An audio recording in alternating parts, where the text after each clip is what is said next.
time for a video called The History of South Africa. This is gonna be a very interesting video. I love to talk about history. I can really talk about history. I love it. It's actually very interesting. Sometimes I go further on history, sometimes I don't. Let's see how I feel for this video. To be honest, I don't like.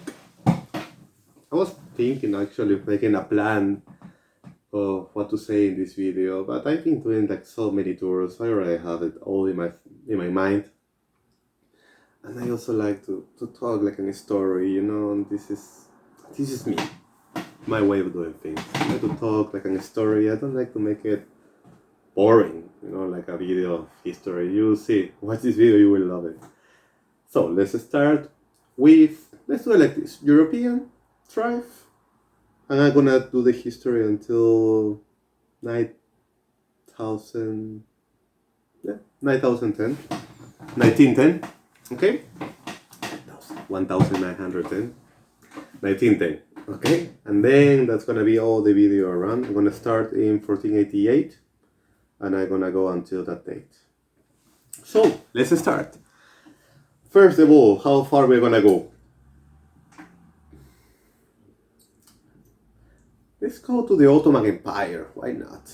What happened that when the Ottoman Empire they arrived to Europe, suddenly all the commerce of species from India were not longer going through to the west of Europe, and that's why some countries like Spain or Portugal started these expeditions to find a new way to India.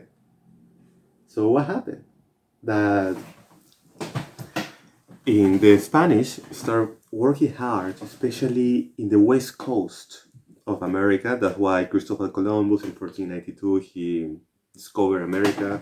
Not really discovered it, but it's how we know it.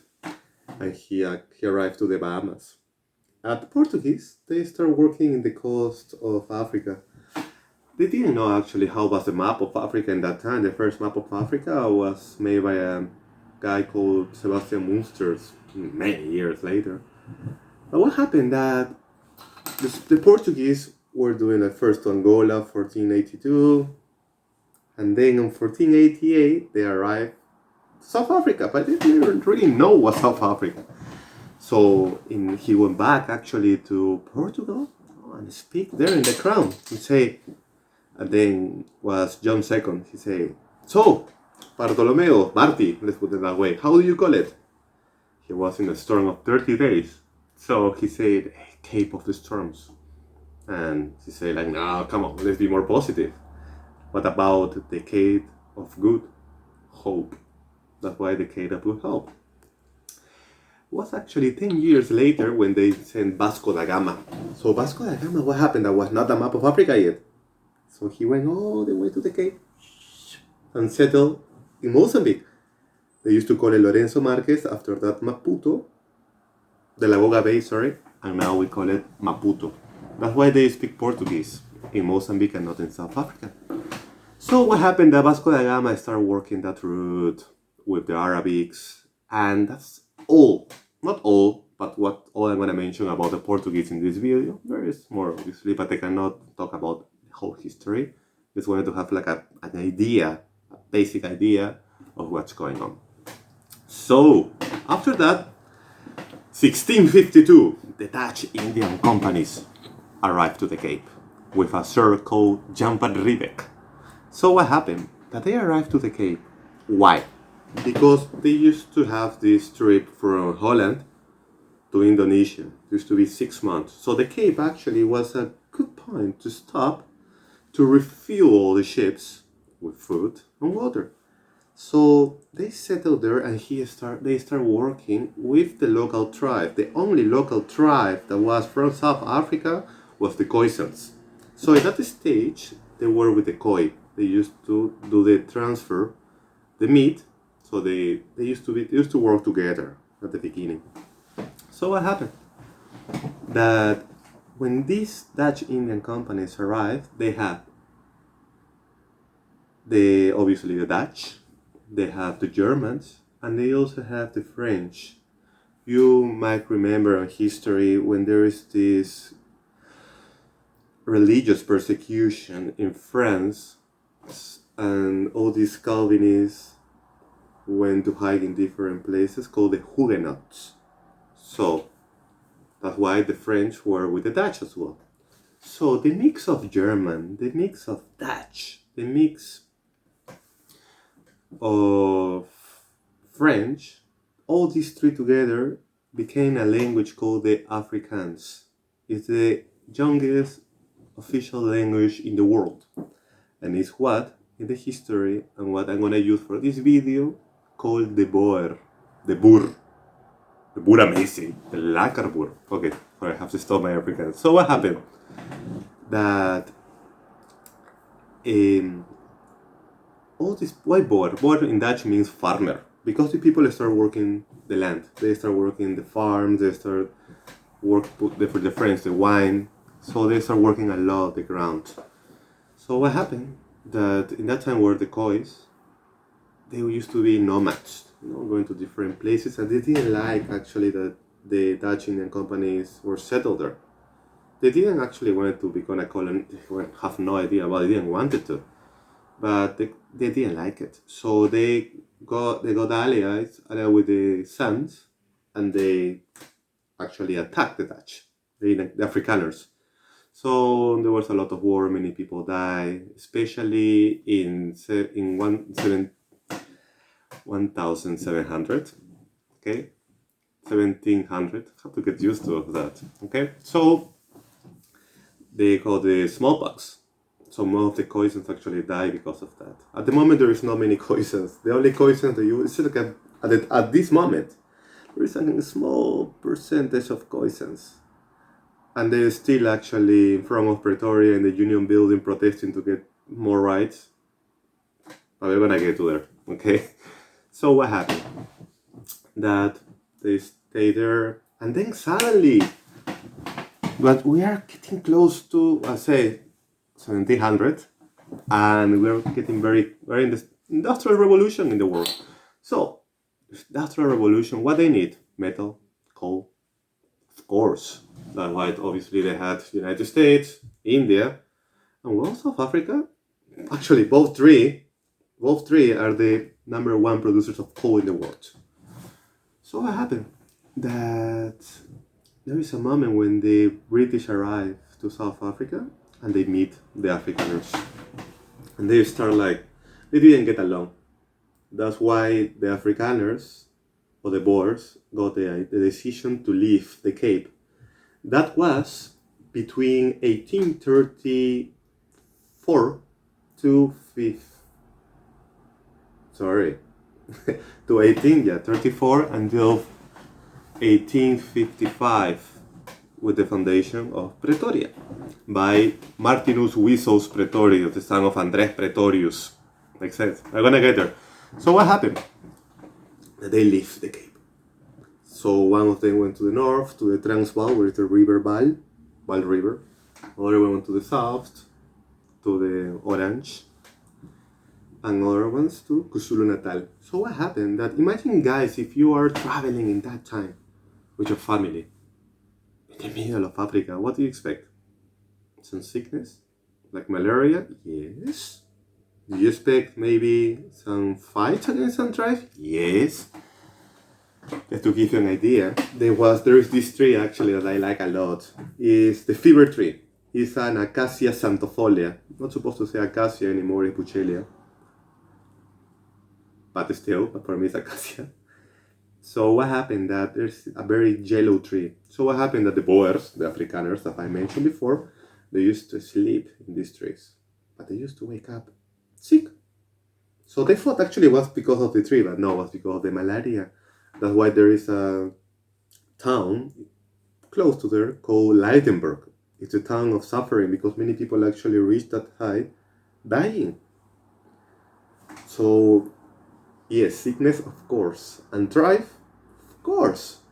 I'm going to tell you one of them. Actually, in 1838, there was already a deal with the king of the Zulus. was Dingani first. So Piotr Retiev and a small group of Afrikaners, including his own son, they went there like to celebrate, you know. And suddenly, imagine this: there were all these Zulus around, and they were jumping, you know. And suddenly, like, because of the jump, the dust started moving, and the son of Piotr Retiev said, "Dad, look at this." There were spiders, and Piotr Retiev said, "They have betrayed us," and they kill all of them. So after that, the Zulus start moving to the camp of the Afrikaners. They go through first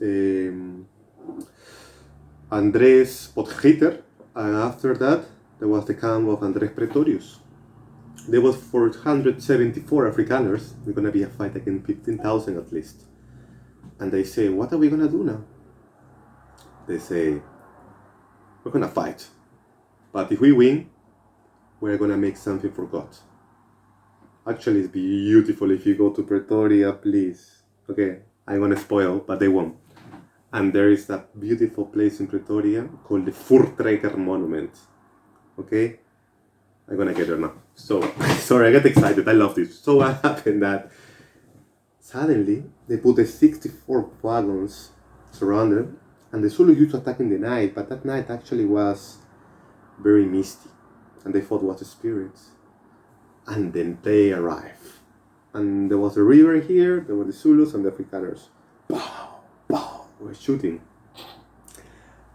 And then, like, how many people do you think died that day? Too many Zulus. How many Afrikaners? Not even one. So after that, an architect, obviously, I'm talking nowadays, okay, Gerard Moerdijk, he made this monument called the Voortrekker Monument. Guys, if you go to Pretoria, you have to see it. It's beautiful.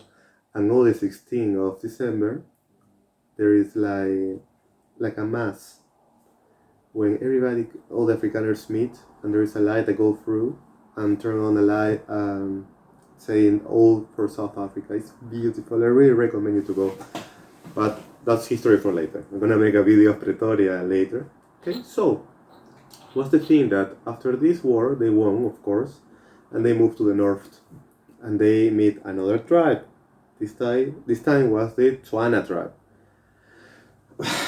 Again, I don't want to fight. Come on. So they did a trade actually of cows, and they will move 200 kilometers to the northwest.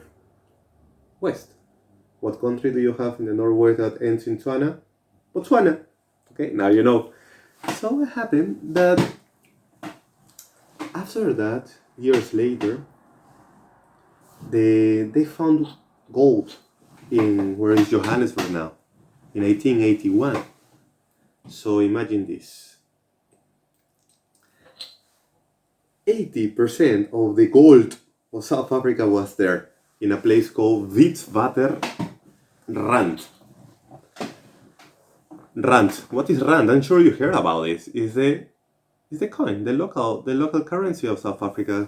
The rand means mountain. Okay, that's why actually the rand for Witwatersrand. Wit is white, water, rand, mountain. So what happened? That suddenly there was a war between the British and the Afrikaners called the First Anglo-Boer War. So what happened that the Afrikaners, they used to be farmers. So imagine this land, you know, like farming areas. So they used to be like in a small group and shoot, pow, pow, pow, and then hide in the farms. And so when the British used together, beautiful, because Afrikaners ladies are beautiful. So she opened the door and said like, "Hey, hello, you want a coffee?" And then, where's the guys? They couldn't find it. So in that way, actually, with that strategy, they lost the first war. But the British always come back. But this time was in 1899. In that, before that, was a big war in Sudan. There was actually, and they sent the General Kitchener and Winston Churchill. He was already there. He was young. So what happened? Let me get something to drink first. Sorry, it's no alcoholic, by the way. Okay.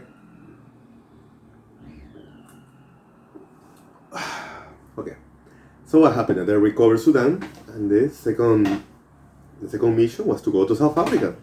So they go to South Africa, and in that moment, Kitchener said, "Okay, I know what's going on. So these guys actually are shooting me and hide." Okay, what he did: burned their farms and put all the kids and women in concentration camps. Were not the Germans the one that created; it was actually the British. So in that way, they totally destroyed the soul of the Afrikaners. Winston Churchill actually was prisoner of war in Pretoria, and he escaped. And he have a book called the was from To Ladysmith via Pretoria, and he said that he escaped and suddenly he crossed the terrible and big Apis River. Come on, it's a river that is it's like a small flow. It's actually very funny.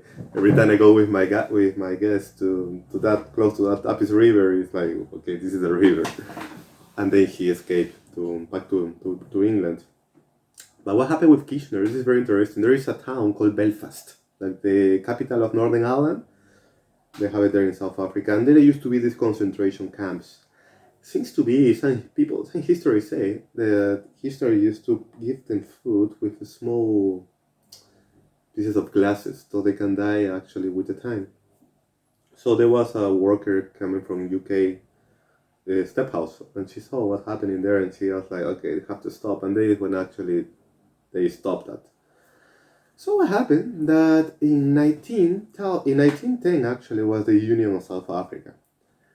I don't know if you saw the movie Invictus. I'm sure you did. You know this beautiful palace where Mandela used to go under? Okay, that's called the Union Building.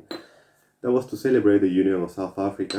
It's 285 meters of land, and both sides are the same. One is represents the Africans, and the other one, the British.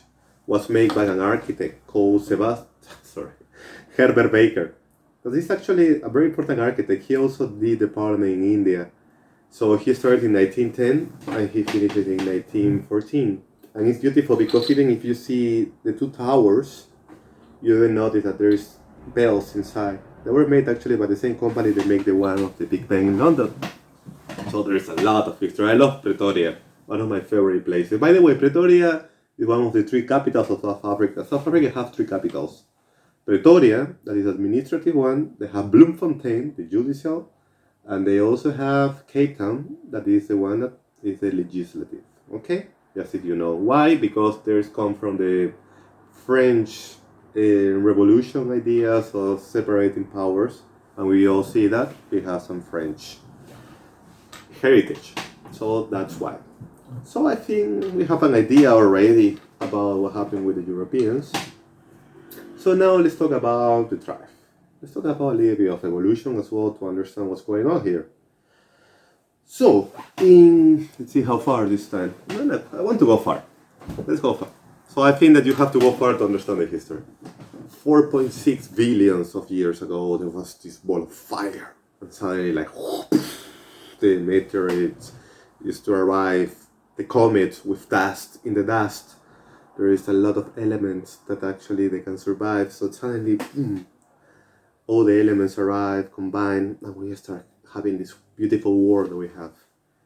So we go through the first glaciation, 4.3, if I'm not mistaken, when there was a big volcano, and suddenly all the steam of the volcano started doing like an effect of a snowfall and cover the world with glaciation. Suddenly, 4.1, another volcano, actually close to Siberia, explode, and was that strong that could actually hide the United States with 300 meters of ashes. That strong is the calculation. And again, everything started opening. And in this moment, it had something beautiful happen. In this moment, all the temperature of the planet started warming up. So all the water that used to be like very, very green, full of iron, start also evaporating with other gases and create the ozone label. So what happened that after that there is a moment in history when started the bacteria, the cyanobacteria, the first bacteria that happened in history. You might find actually a lot of very important information of geology in South Africa. I'm gonna make a geology video later. It's very interesting as well. So, what happened? What I'm going this just to have an idea of what's happening in history. 3.3 now. By the way, 3.9 billion years ago was raining for 100,000 years, and now we have the world that we have. Okay, so we are okay so far. 3.3 million years ago, the Australopithecus africanus was already born in Africa. Why I'm saying this? Because in South Africa there is some cave called Sterkfontein. It was discovered by Dr. Dart after that with Brown, and they discovered the Australopithecus africanus 3.3 million years ago. That's why they call it the cradle of humankind. Okay, it's very interesting to go if you like evolution. So what happened that when they discovered this, everything that Darwin was saying actually started making some sense. So 100,000 years later, we have already the Homo erectus, and after that, the Homo sapiens. I don't want to go too deeply on this. I will do it when we are on the tour together. Okay? So, what happened? That we have in South Africa, the only tribes that you can say different South Africa is the Khoisans, the only ones. Because there was a big migration around the same time of the Dutch, actually 50 years later than the Dutch arrived. That was called the Nguni tribe. So they arrived from the north and settled in Limpopo River. And from there, the Zulus went to the east, the Swatis went to the east, the Sutus went to the east, Xhosa, Mandela tribe, went to the west. So all of these ones also are foreigners. And all of these ones are the ones that have the country nowadays. That's what I was talking before with the Khoisans. If you go to Pretoria, you will see the Khoisans now like protesting against the government.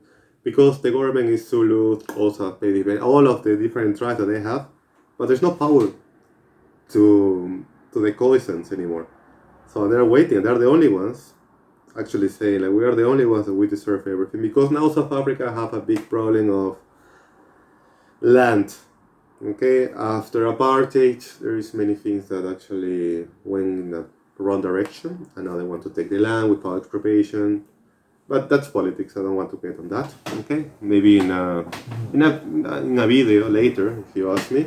I don't mind actually doing that, but not for this video. Okay, I don't really like that. There's many beautiful things to talk, and I want to talk about politics.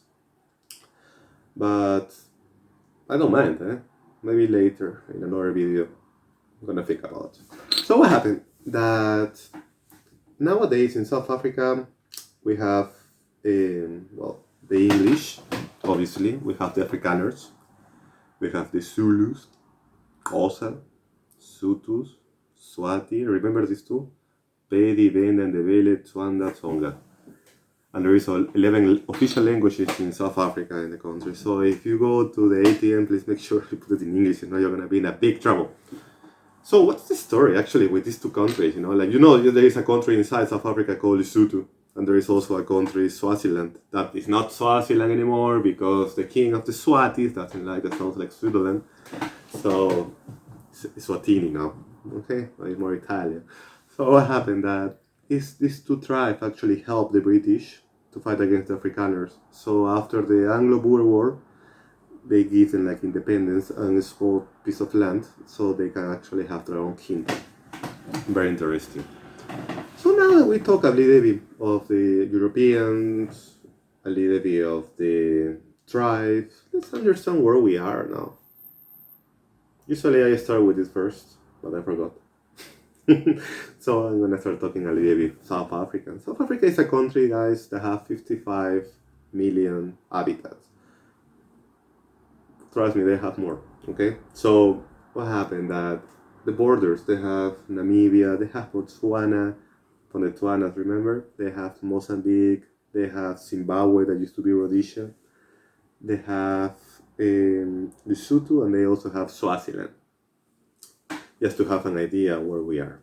And there is, as I say, 11 languages. So what is actually the main deal with South Africa?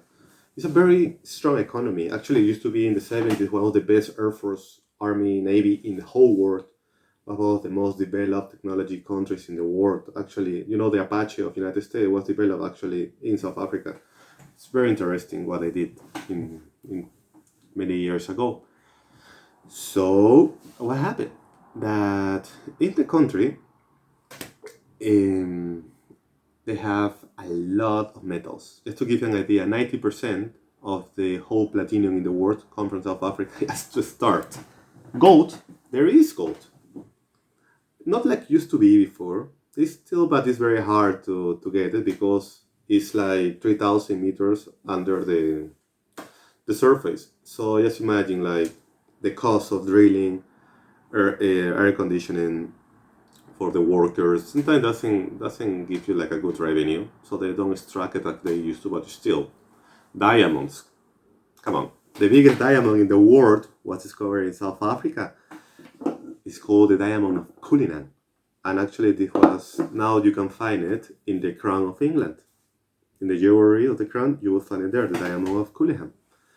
It's the biggest diamond in the history. So it's a very rich country in metals. It's also very good in vanadium, silicious. It's actually magnificent. In agriculture, come on, we have the boors, the farmers, of course it's good. Oranges, citrus in general, macadamia. First producer in the world of macadamia. If you don't know the macadamia, I'm sure you know, it's like a nut, but it's actually very healthy, very low in fat. So it's exported to many countries in the world. And also, South Africa, in terms of religion, there is, well, obviously, Christianism, Catholic, a small portion. There is also Hindi, there is also Malaysian, because in the time of the Afrikaners, as I say, they didn't actually got a slave here in South Africa. They used to bring the slave from other sides of the world, because it's easier than to actually have a slave in their own country. So they used to bring the guy from Malaysia, and that's how the Muslim start in the country as well. So there is like a big mix. But I think I already like talking too much for this first video, and I heard I'm not supposed to be over 20 minutes, but I can't. I love to talk. Okay, so I'm gonna be making like a lot of videos, and please, guys, I really hope you like it. Please ask me if you have any questions so I know what to talk about. I really have a lot to talk about, but if you have any preference, please let me know so I can make the next video for this. Okay, just to end this video, I want to remind you, please, to check my Instagram. I would love you to see my picture there. It's Rossi Safaris Official. My webpage is www.rossitourism.com, and please send me whatever you need. Share this video if you like it, and please ask me whatever you need. Okay, hope you have a lovely day, and thank you so much for watching it. Bye.